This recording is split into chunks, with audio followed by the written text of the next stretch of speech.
देखिए स्वाभाविक है, बहुत साल से ये अपेक्षाएं थी और जिस पे ये सरकार थोड़ा सा फेल हो रही थी कि टैक्स लिमिट का जो स्लैब्स है वो बढ़ नहीं रहे थे। तो आज का जो सबसे ज़्यादा हिट पॉइंट या पॉइंट रहा, केंद्र पॉइंट रहा, वो यही रहा कि उन्होंने छोटे इनकम वालों को भी और बड़े इनकम वालों के भी टैक्स स्लैब में काफ़ी छूट दी है। जैसे आपने कहा कि 7 लाख रुपए तक अब अगर किसी की आय है तो नए रिजाइम में उसे टैक्स नहीं देना है।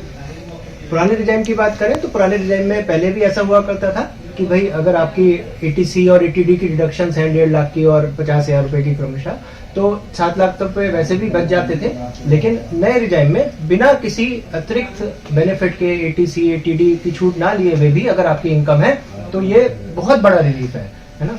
लगभग ऐसा लग रहा है कि किसी की इनकम 50,000 रुपए में से 60,000 रुपए महीने तक भी है तो उसे भी कोई इनकम टैक्स नहीं देना है, जो कि एक बहुत बड़ी उपलब्धि है और जिसके लिए मैं सरकार को बधाई दूंगा कि उन्होंने ये छूट आम जनता तक पहुंचाई।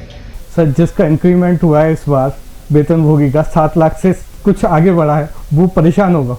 देखिए वो बात तो बिल्कुल ठीक है, लेकिन मैं हमेशा कहता हूँ कि भाई हमें तो ये दुआ करनी चाहिए कि आप हायर टैक्स स्लैब्स में आए, हमें ये दुआ कभी नहीं करनी चाहिए कि लोअर टैक्स स्लैब्स में आए। जैसे जैसे इनकम बढ़ेगी तो ऑब्वियसली थोड़ा सा टैक्स तो देना ही पड़ेगा, है ना। अब सरकार का जो कुल खर्चा इस बजट में है वो 45 लाख करोड़ का एस्टिमेट करा गया है ना। जीएसटी कलेक्शन भी धीरे धीरे बढ़ रहा है, तो स्वाभाविक रूप से गवर्नमेंट इनकम टैक्स के माध्यम से वो छूटें देगी और मैं उम्मीद करता हूँ आगे आने वाले बजट में भी ये देखने को मिलेगा।